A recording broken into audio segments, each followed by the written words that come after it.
Tenable Network Security, creators of Nessus, the world's best vulnerability scanner. Jumpstart your security program today and evaluate Security Center CV, the continuous monitoring solution. For more information, visit them on the web at tenable.com. ProXPN is the leading VPN service offering free accounts, excellent premium features, and an outstanding commitment to privacy and security online. Use the discount code WEEKLY and save 50% off for life. NetSparker, the developers of desktop and cloud-based web application security scanners that enable you to automatically identify vulnerabilities in your web applications and web services. NetSparker scanners employ a unique and dead-accurate vulnerability scanning engine that automatically verifies vulnerabilities with a proof of concept. For more information, visit them on the web at netsparker.com or email them at contact@netsparker.com. Welcome back, everyone, to Security Weekly. Those commercials, we were just commenting, those commercials looked awesome. Animated like that. Nice job, Mark. Good job, everyone. Should check out the video version, see the some of the new little animated commercials we have. They look nice. Yahoo! Breach. Oh, dear. All right, let's jump All in. I got, drop the mic. So all I'm saying. Now I get to sit back and drink my martini and smoke my cigar. So when this story first broke, there were a few of us subtweeting back and forth about who might have been at Yahoo a couple of years ago and then left to join, say, Facebook. And it's like, oh, now we know why. So the 500 million breach happened in 2014. Now, I heard a rumor that it was Bcrypt, but it's not. Now this article is saying it's Md5. It's hashed. But there's a difference. Yes, there's a difference. Jack, correct me if I'm wrong. There's a big difference between Md5 and Bcrypt, correct? Yep. Correct. Yeah. Yes. So one article I read said it was Bcrypt, and then this article, which came from ThreatPost, which is a very reliable source, said it was Md5. Yeah, so Bcrypt's based on Bluefish, hence the Bcrypt. MD5 is simply an MD5 hashing algorithm, which is proved to have collisions in the past, and that is being problematic. But Bluefish, to my knowledge, has not been broken to date, so Bcrypt is certainly much stronger. But it didn't. One of the things that I read in one of these articles, I don't know if it's one that we've linked to, but you've got a couple. I had one on a tangential issue. Apparently, the security questions and answers weren't protected at all. And that's always been the problem. Wasn't it Sarah Palin? Yeah, well. Oh, wow. You're just... let's not get political. Twilight Zone, yeah. No, I'm not getting... I'm just saying she was a political figure that was... The security question resets, right? I mean, there have been a handful of these stories through the years where... I've personally done investigations where I'm like, wow, I could totally just guess this person's security questions right now. Right. Like, Jeff, what should be the data classification of a security question? Yeah. Same as the password. It depends on whether or not it's true. Because if... LastPass should just have a feature where it just generates a random string for your security questions and treats them just like a password. The password managers that generate random passwords, some of them have the ability to put notes fields in, and you can put in the notes field. My first job was !1A lowercase, or you can put really smart-ass answers that aren't terribly obvious. Like with me, I have to be careful because sometimes I put in smart-ass answers, and I think anybody that's ever heard this show, seen this show, or met me in person would I was a car mechanic. That. You know, it's like, wait. All right. You know, So I mean, the real problem is that users, unfortunately, are going to put the exact password in as the hint. Right. Okay. Exactly. There are other things. So there were a few people, and I think we talked about this last week. It's like, who had it? If you're dumb enough to still have a Yahoo email account, you deserve to be hacked. First of all, bullshit, victim blaming. No, stop that. Right. No. Stop it. Stop it now. There's a lot of reasons you could have a Yahoo account. Well, whether you use it or not, you had one at some point. Or you used Flickr, right? Flickr is the big one. And so you have a Flickr account you've had since they forced you to use a Yahoo account. Shit, that reminds me. To log into Flickr, so you have an additional Yahoo account that was tied to Flickr. Yes. So there you go. Now that you say that, We're going to take a short commercial break. Short While Paul break resets while the password. There's actually some legitimate pen tester reasons to have a Yahoo account. Oh, there are. Yeah, and I've done this. It goes like this. I need to upload malicious content, and Yahoo lets me do it. Yeah. Well, so look, I don't want to bring any names into it, but those of you who pay attention know who I've hinted at. So Alex Stamos was at Yahoo briefly, and I don't want to say this is why he's no longer at Yahoo, but the timing is curious, and he seems to be making more of a difference at Facebook than they let him have at Yahoo. I don't know. I don't ask Alex. I'm just saying that Alex has done cool things in the past. And he's doing cool things with the big team at Facebook. And but so hold on, it's all right. So this other article says that the New York Times article. No, PC World reports that Yahoo blames state actors, but InfoArmor claims to have access to some of the stolen information, and from that stolen information has determined that it is not state-sponsored. So, first of all, tell me how that works. First of all, while I sit and smoke my cigar, smoke your cigar. State-sponsored. That's the default position, which means there's nothing we could have done, so therefore you can't blame us for it, right? That's the get-out-of-jail-free card. Right? Nobody Nobody can protect against China or North Korea or Russia. But on the Iran. flip side, a security vendor and attribution. Let's get Dr. Cryptia on to talk about attribution. Just explicit tag. What? Come on, guys. So we don't know for sure. It doesn't sound like it required nation state. We don't really know. I'm kind of wondering how they only lost 500 million instead of the 2 billion users that they 500,000. Yeah, 500 million. No, half a trillion. How many does it say? 500 million. 500 million. 500 million. So they lost 500 million, but they have 2 billion users, right? Or okay.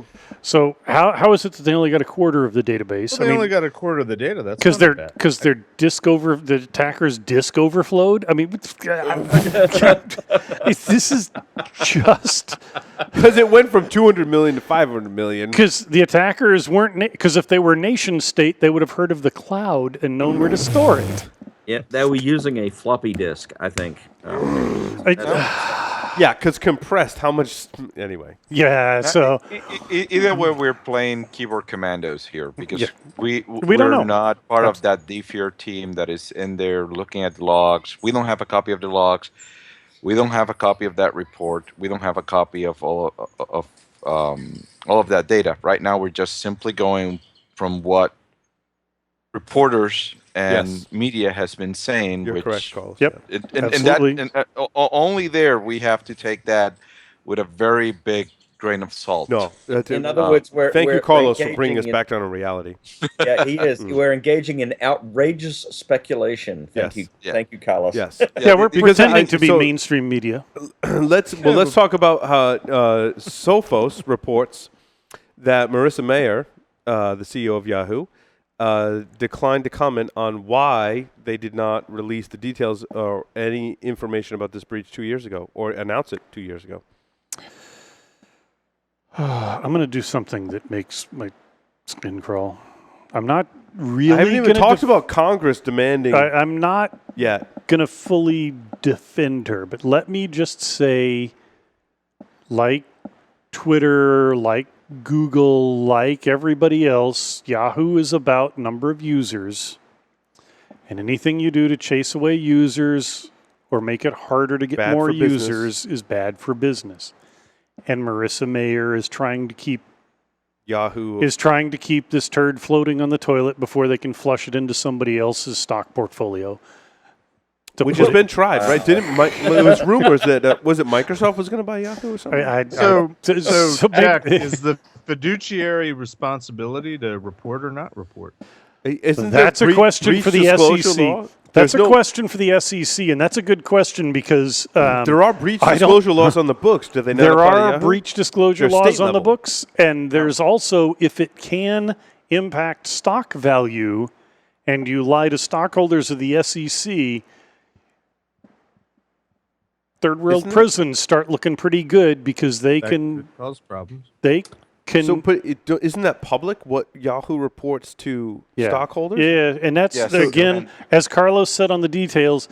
This is way beyond our pay grade. But the idea that this wasn't, and I haven't looked at their filings, but if they didn't report the breach, and it comes out 2 years later.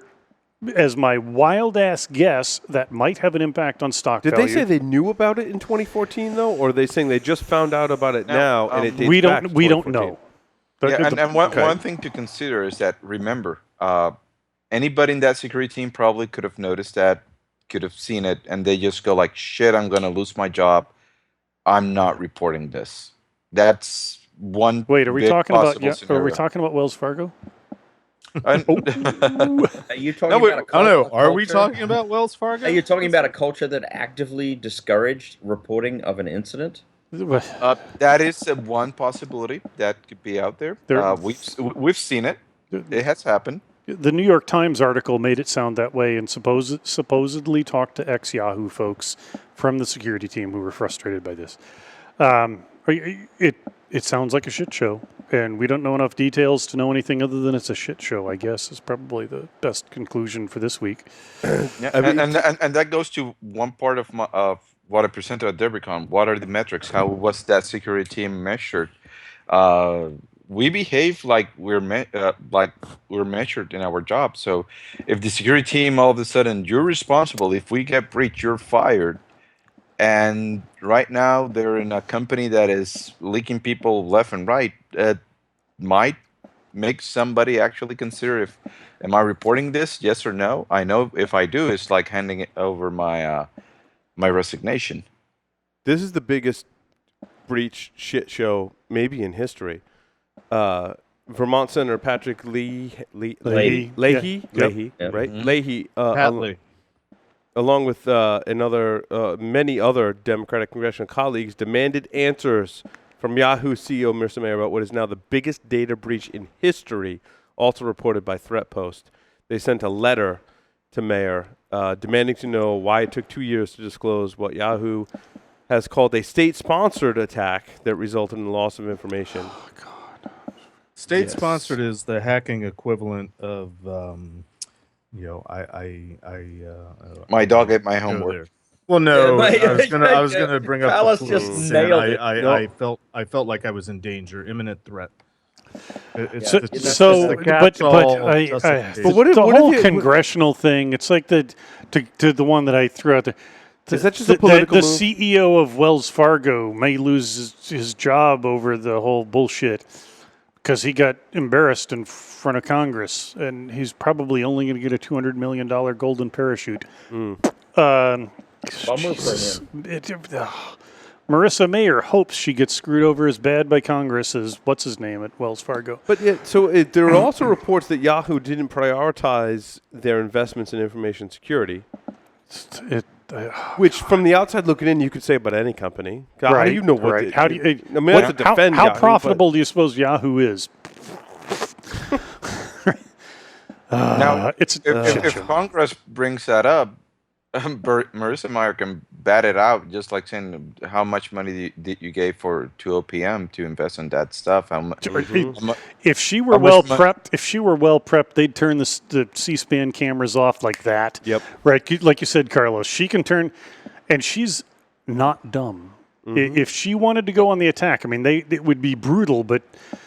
It's like, let's talk about the IRS PIN numbers for getting your taxes filed securely with predictable patterns. You know, I mean, there's so much fodder, right? I mean, healthcare.gov, OPM, IRS. I mean, like you said, she's well prepped. It's okay for the government to get breached, but Yahoo gets breached, and Congress is all of a sudden outraged. I think you guys bring up a fantastic point.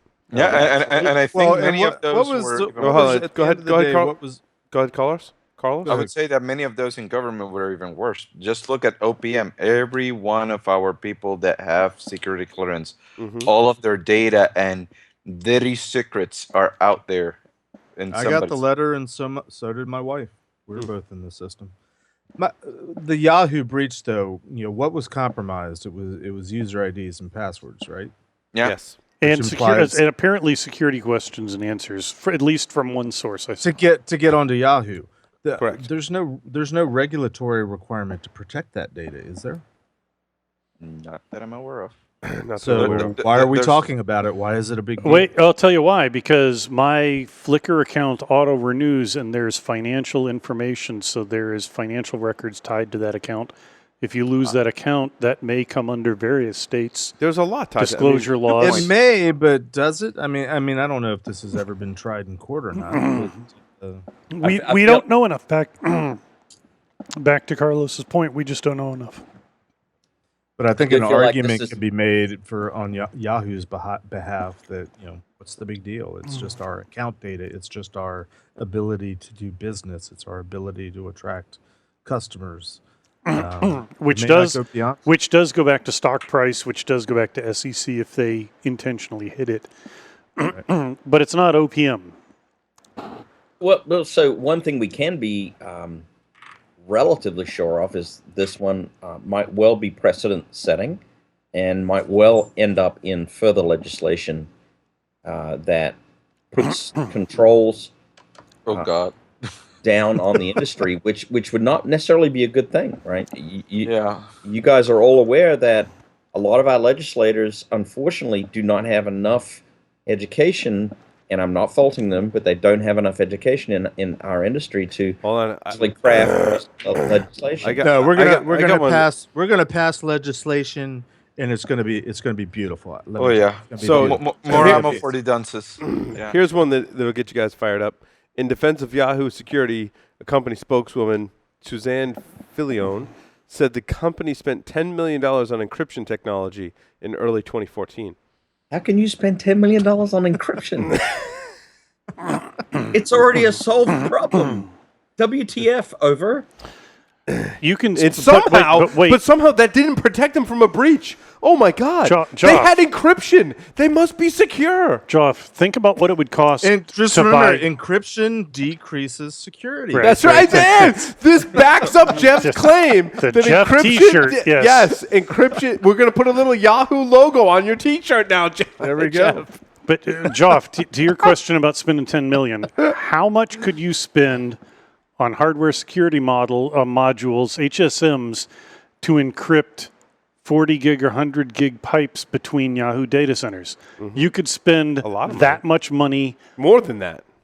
Instantly trying to secure data between a handful of data centers, and it would be an insignificant. It's where you spend the money. It was Verizon. So yeah, I know that's not the way it was. Hold on. Yahoo's agreement in July to sell its core operations to Verizon for $4.8 billion was the one that fell through. I said Microsoft earlier. It was Verizon. Okay, whatever. Should we talk? Yeah, let's talk about something else. Let's talk about something. OpenSSL has a dozen bugs. Carlos, this must have come up in your radar. Not this week. Oh, that's good. Because the only article I have is from the Register, and I hate to trash journalists, but the Register's quality of writing has increasingly just gone downhill. I mean, the articles, I read them, and it's just all full of puns and, ridiculous. It's the Register, so they've got even more ridiculous. I've been covering security for 11 years. They have a couple of people. 12, and they have a couple of people that I think tend to do a better job than others. And I'm just not going to name names, but there are a couple of people that I think do a better job. And if I see the bylines of a couple of people, I'm like, oh, let's take a look. And there are the bad puns and other things. And but this one's shitty. Some of them are really shitty. Yeah, this one. They have some talented folks, but they also have some that. So are we talking about the reporting, or are we talking about the bugs in OpenSSL? Both, I guess. Both. So Paul, this one was about a memory exhaustion denial of service kind of issue, right? Mm-hmm. Excuse me. It's seemingly uninteresting. Yeah, they didn't even write a blog post on it. last blog post is on the Suite 32 issue. You mean they didn't come up with a sexy name for it? No. Market it? Oh. Yeah, So it must not be important. Move on. If it doesn't have a name, why are we talking about it? Yeah, there's no logo. Yeah, I called those MGEs, marketing generated events. Yeah. Next. So, next. Motherboard.com is reporting that UK's top police warn that modding games may turn kids into hackers and has seemingly launched a PR campaign to make sure that, and I quote, the conversations we've been having with younger attendees have been about promoting career pathways into gaming, cybersecurity, or law enforcement, where they can use their cyber skills positively to have interest in prosperous careers, and not those in illicit activities. So let me, as somebody that was pre this, how many people listening now, and how many people that we all know got their start in computers and hacking by hacking games. Yep. And that are now our industry is built upon them and their backs, right? Let's just So my 8-year-old is like, he's so far has shown that he's the hacker child. Like, he's taken after me with the hacker thing. And case in point, he came to me last night and he said he was so excited. He's like, Daddy, I found a cheat code for Guitar Hero. And he's like, I got to show you how it works. And I've never been more proud as a parent in my entire life of my 8-year-old when he came to me the day and said, I found a cheat code on YouTube and I made it work in Guitar Hero. I'm like, that's freaking awesome, right? He was also Googling somebody we know in soap. So just keep that in mind. Also, I have rediscovered Guitar Hero, and it is I'm having a lot of fun. I'm shredding. You know what, though? I think you're missing the point of the story. I mean, the real point of the story is that people in the UK are so compliant and so generally passive. Oh, this is terrible to say. Oh, God. That the UK I am so glad you are saying this with your Australian accent. I just want to say that Joff is speaking for Joff and does not represent the views of the rest of the Security Weekly staff. Let's all just remember that Australia is populated with the UK's criminals. And we love the English. Let's vote. Boom! All right, so there we go. I love you Australians because you're my people, but it needed to be said. Oh, God. I'm sorry. Was there a point, Joff? Go ahead.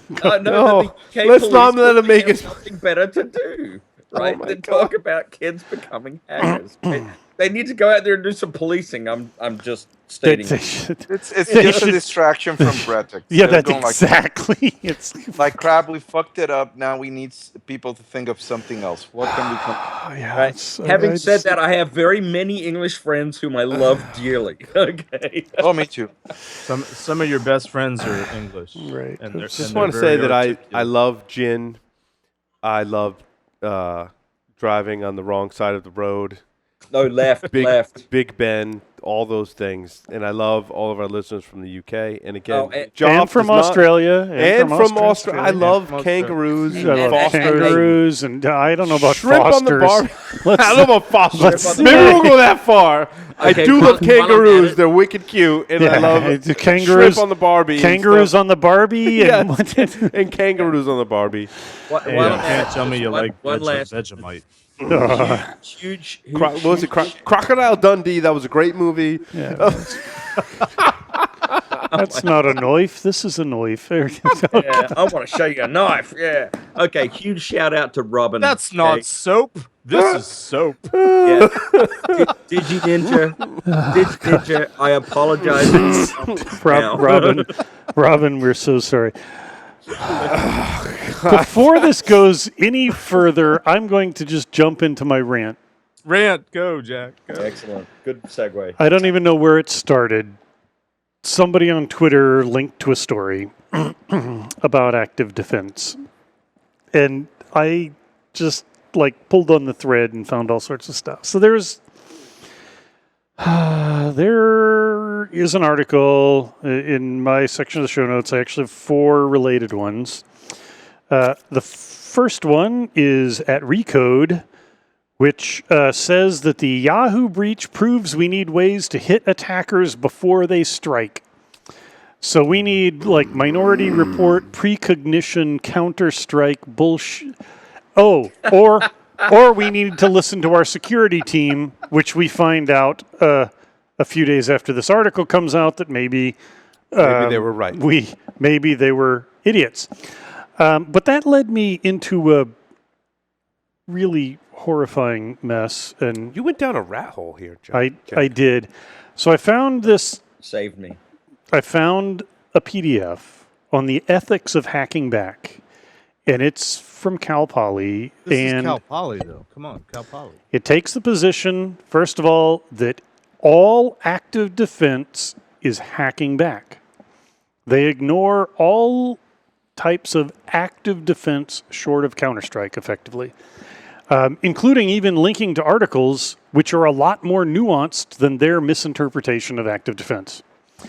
I brought this up on Twitter yesterday, and a handful of people jumped in, including Rob Graham. Basically, the derp, it burns. However, there are actually a couple of useful things or interesting angles in this. I don't know that you actually want to read the whole thing, but I mean, there are things like talking about bringing up right of self-defense when the governing bodies don't defend you, right? You were supposed to cede defense to the nation, but if the nation fails, right? It's all sorts of theoretical bullshit, which has a basis in law and history, but it gets so many things wrong, it's agonizing. Like one of the things he brings up is that he brings up the Treaty of Paris. Now, this is a U.S.-centric document that brings up the Treaty of Paris, which outlawed issuance of letters of marque, or privateering, private pirates. Unfortunately, he doesn't actually know what the fuck he's talking about because he wasn't alive during that era. The United States nice, Jeff. Is not Props a signatory. Nice one. Is not a signatory to the Treaty of Paris. We actually didn't sign, much less ratify the Treaty of Paris. It doesn't apply to us. Perhaps you should follow all of the links. Perhaps you should follow the links all the way to Wikipedia. But she's saying Wikipedia is more correct than this person? Yes. It's now, here's the deal, and here's what's wrong. Oh, first of all, there's one, too. I don't want to disparage it because it's academic. There's a problem we have in the industry that those of us that are in the industry make fun of academics, and academics make fun of us, and we make fun of government, and government makes fun of military, and we all spend years urinating on each other's legs instead of moving forward together. The reason I don't like this is not because it's academic, it's because it's crap. It's not like we haven't seen vendor papers that suck. Or what if it's crap because it's academic? It's not, because the beauty of this is being academic. I thought it was urination, not crap. It's both, right? He's mixing his... I'm mixing my metaphors. I'm confused. I'm mixing my metaphors. Confused, I feel like we're in the Twilight Zone now. So the beauty of academic stuff is he has a ton of references. There are pages and pages of references, and if you follow them, some of them you refute his opinions. But it was just like, really. But one of the things he linked to was a couple-year-old PDF of a policy brief.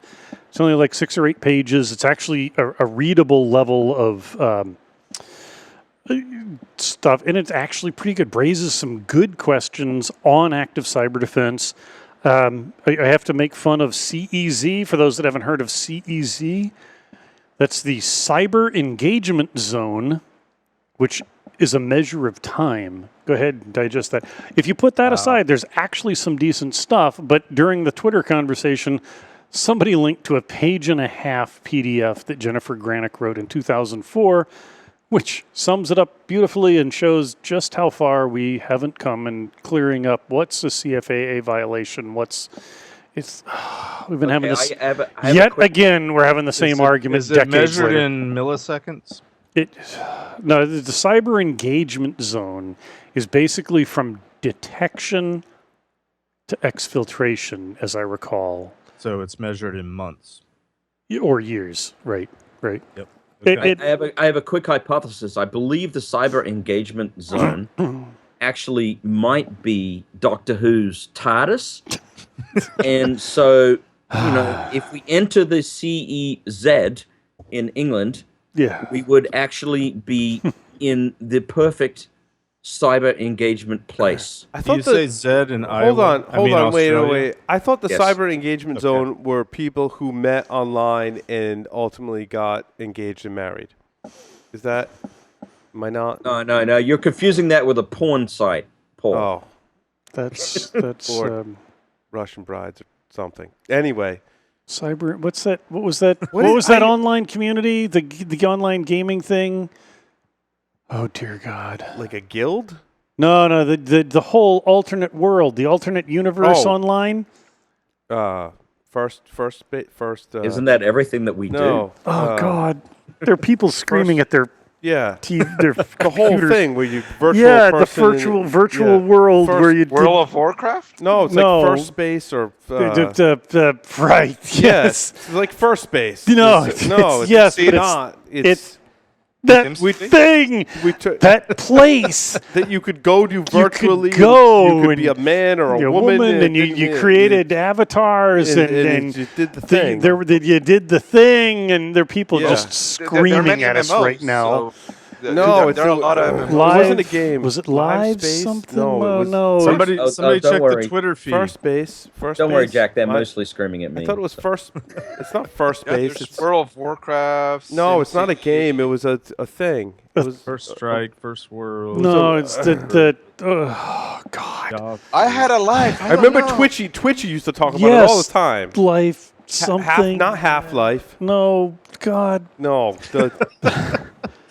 No. Why did you have to go there, Jack? Now I can't think of it. So that's the cyber engagement zone. I went to a thing at the Berkman Center at Harvard where somebody was a priest and did weddings in this space.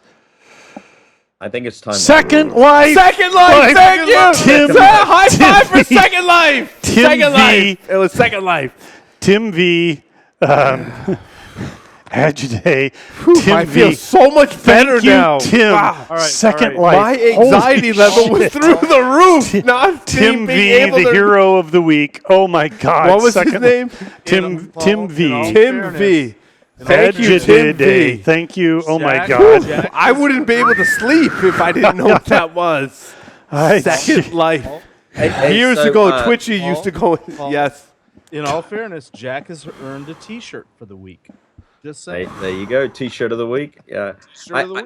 I do want to give a quick shout out to Ian Smith, who tweeted out to us that his thanks for covering the listener feedback tonight. So there you go.